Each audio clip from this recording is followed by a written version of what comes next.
സമാവിതറിവിന്റെ ആഭാവിശേഷമിതിനാവാസ്മിങ്ങുലകും ആപാദിതം ഭവതിയാ നാവാദിതൻ വിഷയിതാവാസമറ്റ അവതാവാസമാകവിലസും യോവാണവിന്റെ മഹിമാവാരറിഞ്ഞു ജനനീ വാഴ്ത്തുവാനുമരുതേ. ഓം നമാമി നാരായണ പാദപങ്കജം കരോമി നാരായണ പൂജനം സദാ വദാമി നാരായണ നാമനം നലം സ്മരാമി നാരായണ തത്വം.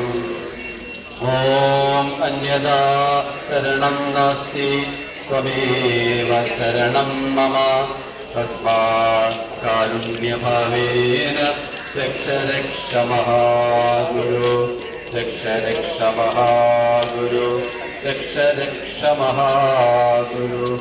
ഓം അസതോ മാം സദ്ഗമയ തമസോ മാം ജ്യോതിർഗമയ മൃത്യോർമാ അമൃതം ഗമയ. ലോകാ സമസ്താ സുഖിനോ ഭവന്തു ലോകാ സമസ്താ സുഖിനോ ഭവന്തു ലോകാ സമസ്താ സുഖിനോ ഭവന്തു. ഓം കായേന വാചാ മനസേന്ദ്രിയർവാ ബുദ്ധ്യാത്മനാ വാ പ്രകൃതേ സ്വഭാവാത് കരോമി യദ്യ സകലം പരസ്മൈ നാരായണായേതി സമർപ്പയാമി. ഓം ശ്രീനാരായണായേതി സമർപ്പയാമി. ഓം സർവം ശ്രീ നാരായണായേതി സമർപ്പയാമി. ഓം നമോ നാരായണായ. ഓം നമോ നാരായണായ. ഓം നമോ നാരായണായ. ഓം നമോ നാരായണായ. ഓം നമോ നാരായണായ. ഓം നമോ നാരായണായ. ഓം നമോ നാരായണായ. ഓം നമോ നാരായണായ. ഓം നമോ നാരായണായ. ഓം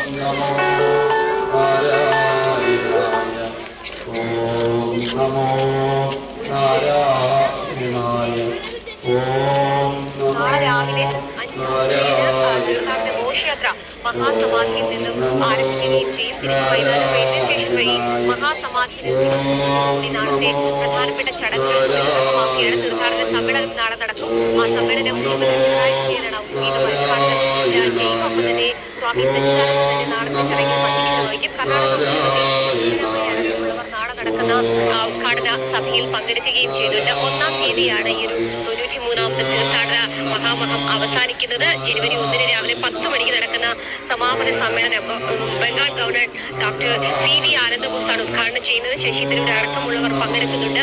മാധ്യമസഭ, വിദ്യാഭ്യാസ സഭ ഉൾപ്പെടെ 14 സമ്മേളനങ്ങളാണ് ഈ 3 ദിവസമായി ശിവഗിരിയിൽ നടക്കാൻ പോകുന്നത്. എന്തായാലും വലിയ സുരക്ഷാ വലയത്തിലാണ് ശിവഗിരി ഉള്ളത്. പ്രത്യേകിച്ച് ഉപരാഷ്ട്രപതി അടക്കമുള്ളവർ പങ്കെടുക്കുന്ന പ്രധാനപ്പെട്ട ചടങ്ങ് രാവിലെ നടക്കുന്നുണ്ട്. അതുകൊണ്ട് തന്നെ ശിവഗിരിയിലേക്കുള്ള തീർത്ഥാടകരെ അടക്കം പ്രത്യേകമായി പോലീസ് നിരീക്ഷിക്കുന്നുണ്ട്. ഇങ്ങോട്ടേക്ക് എത്തുന്നവർക്കൊക്കെ തന്നെ പ്രത്യേകമായിട്ടുള്ള പവലിയൻ സജ്ജീകരിച്ചിട്ടുണ്ട്. രാവിലെ 9 കൂടി ഈ ഒരു ഉദ്ഘാടന സഭ ആരംഭിക്കും. അതിനുശേഷം 10 മണിയോടുകൂടിയാണ് ഉദ്ഘാടന സമ്മേളനം ഉപരാഷ്ട്രപതി ഉദ്ഘാടനം ചെയ്യുകയും ചെയ്ത് ഹെലികോപ്റ്റർ മാർഗം അദ്ദേഹം ശിവഗിരിയിലേക്ക് എത്തും. അവിടെ നിന്നും റോഡ് മാർഗമാണ് ശിവഗിരി മഹാസമാധി മണ്ഡപത്തിലേക്ക് അടക്കം അദ്ദേഹം എത്തുകയും ചെയ്തത്. ഇവിടെ എത്തി പുഷ്പാർച്ചന അടക്കം നടത്തിയതിനു ശേഷമാണ് ഈ മറ്റ് ചടങ്ങുകളിലേക്കൊക്കെ കടക്കുകയും ചെയ്തത്. എന്തായാലും തീർത്ഥാടന കാലത്തിന് ശിവഗിരി ഉണർന്നു കഴിഞ്ഞു. വിവിധ സമ്മേളനങ്ങൾ, വിവിധ പരിപാടികളൊക്കെയായി ആഘോഷമാക്കുകയാണ് ഈ ഒരു കാലയളവ്. തീർത്ഥാടനത്തിന് ഔദ്യോഗികമായി ഉദ്ഘാടനത്തോടുകൂടി തുടക്കമാകുമെങ്കിൽ പോലും ധർമ്മ പതാക ഉയർത്തിക്കൊണ്ട് ചടങ്ങുകൾക്ക് ഔദ്യോഗികമായി ശിവഗിരിയിൽ തുടക്കമായിരിക്കുകയാണ്.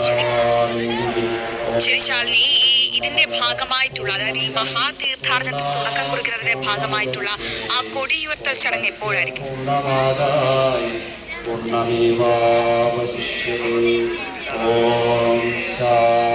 ശരി, നമ്മളിപ്പോൾ കണ്ടത് ദൃശ്യങ്ങളാണ്. ധർമ്മ പതാക ഉയർത്തിയിരിക്കുന്നു എന്നുള്ളതാണ് നമുക്ക് മനസ്സിലാക്കാൻ സാധിക്കുന്നത്. ഇനിയിപ്പോൾ ഇനിയുള്ളത് ഈ ഒരു ധർമ്മ പതാക ഉയർത്തിയതിനു ശേഷമുള്ള മറ്റു ചില ചടങ്ങുകളാണ്. ആ ചടങ്ങുകൾ പ്രധാനപ്പെട്ട വിവിധ ഇടങ്ങളിൽ നടക്കും. അതിന്റെ ഔദ്യോഗിക ഉദ്ഘാടനം 9:30 കൂടിയാണ് ആരംഭിക്കുന്നത്. 9:30 ഉദ്ഘാടന സഭ പ്രത്യേകമായി തയ്യാറാക്കിയിട്ടുള്ള വേദിയിൽ ആരംഭിക്കും. അവിടെയാണ് ഉപരാഷ്ട്രപതി CP രാധാകൃഷ്ണൻ അടക്കമുള്ളവർ പങ്കെടുക്കുന്നത് എന്നുള്ളതാണ് നമ്മൾ പറയുന്നത്. 9:30 കൂടി അദ്ദേഹം ഇവിടേക്ക് എത്തും. അദ്ദേഹം ശിവഗിരി തീർത്ഥാടനത്തിന്റെ ഔദ്യോഗിക ഉദ്ഘാടനം നിർവഹിക്കുന്നതോടൊപ്പം തന്നെ ഇവിടുത്തെ സന്യാസിവര്യന്മാരുമായിട്ടും സ്വാമിമാരുമായിട്ടും ഒക്കെ കൂടിക്കാഴ്ച നടത്തുന്നുണ്ട്.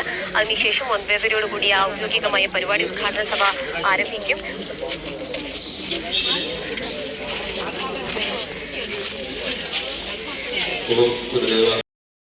സമൂഹത്തെ പുരോഗതിയിലേക്ക് നയിക്കാൻ ശ്രീനാരായണ ഗുരു പഠിപ്പിച്ച പാഠങ്ങൾ നിർണായക പങ്ക് വഹിച്ചെന്ന് ഉപരാഷ്ട്രപതി CP രാധാകൃഷ്ണൻ.